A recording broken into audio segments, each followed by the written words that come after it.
Imagine a world where humans are overruled by technology, and nature was replaced with machines and evil corporate practices. In Wall-E, that's pretty much what you get. It's a depressing world that they live in. I mean, can you even call it a world? Humans have evolved to survive on this luxurious cruise ship in outer space. Imagine living on a boat your whole life. I'm almost certain it will get repetitive after a while. I know for me personally, exploring and traveling to new, interesting locations gives me life. It's great for my mental health and for my soul.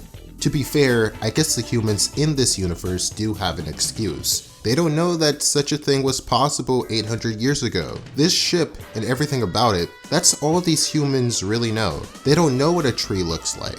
They don't know what animals sound like. Hell, they don't even know what Earth is.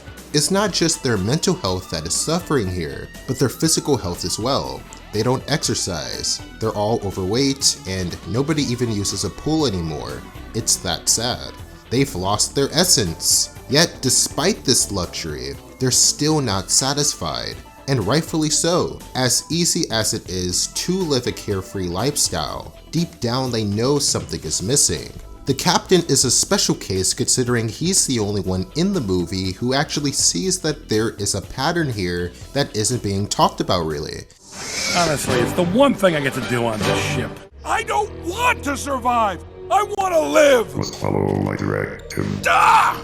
He's sick of sitting around all the time. His human nature is slowly but surely growing tired of his automatic lifestyle that he's living. He doesn't have to lift a finger to do anything. When he's given a book, he doesn't even know how to open it. It isn't until the end of this movie where he finally gets an opportunity to break out of this predictable rinse and repeat formula. When drama and adversity comes his way, he's the hero who fights his way to victory like a badass. To finally have an opportunity to do something manually on his own without some machine doing it for him gives him great satisfaction. His entire life was on autopilot, and now he finally gets a chance to live.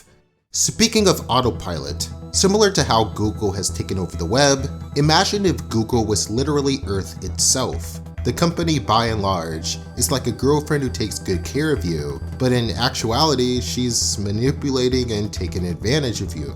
This company doesn't care about humans' well-being. Hell, they don't care about their health, period. They just care about money, power, and control. By and large, everything you need to be happy. That motto is programmed into these people's minds when they're babies. Literally no one is aware that the very home that they're living in is actually evil. Wall-E and Eve basically break the matrix and reveal what this company's true intentions are.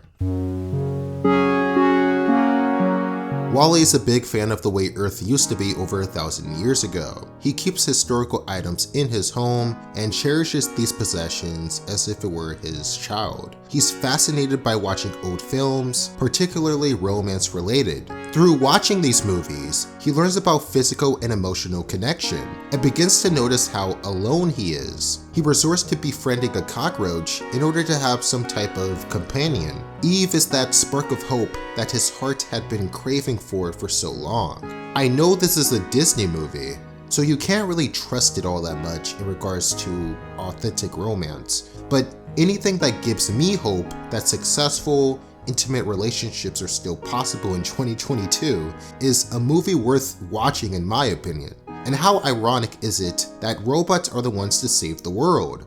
They're also the ones to show these lifeless humans how to have meaningful connections with each other. This movie ages very well. When you really think about it, it's doing a pretty good job predicting the future so far, especially during the time we live in now where we're told we need to keep a specific distance from one another. That's the way people live in this universe as well. They don't even use a pool for crying out loud. If any physical contact is going to take place at all, it's going to happen through a virtual reality video game or something like that. That's not to say connection with humans is dead per se, it's just heavily relied on by technology, more than ever before. And don't get me wrong, I'm not against technology. It's strange, but WALL-E isn't a movie where I think about how screwed the future must be. It's actually a movie where I think about how life was 1,000 years ago. People who lived 1,000 years ago would think we're all so privileged to live the life that we live. That's not to say our problems aren't valid. They are, but the stuff that we're able to do today, like travel from country to country quickly with flying planes, interact with friends and family through the power of the internet, and even something as simple as being able to deliver pizza to our homes. It's so easy to take these amazing advancements in technology for granted. 20 years ago, you wouldn't even be able to watch this video. I think there's a difference between entitlement and just genuinely feeling like things aren't right.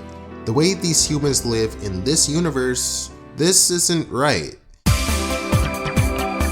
WALL-E is a movie that makes you contemplate the following questions. What can we learn from previous generations? What can we learn from future generations? What if there is more to this life than what we are programmed to believe?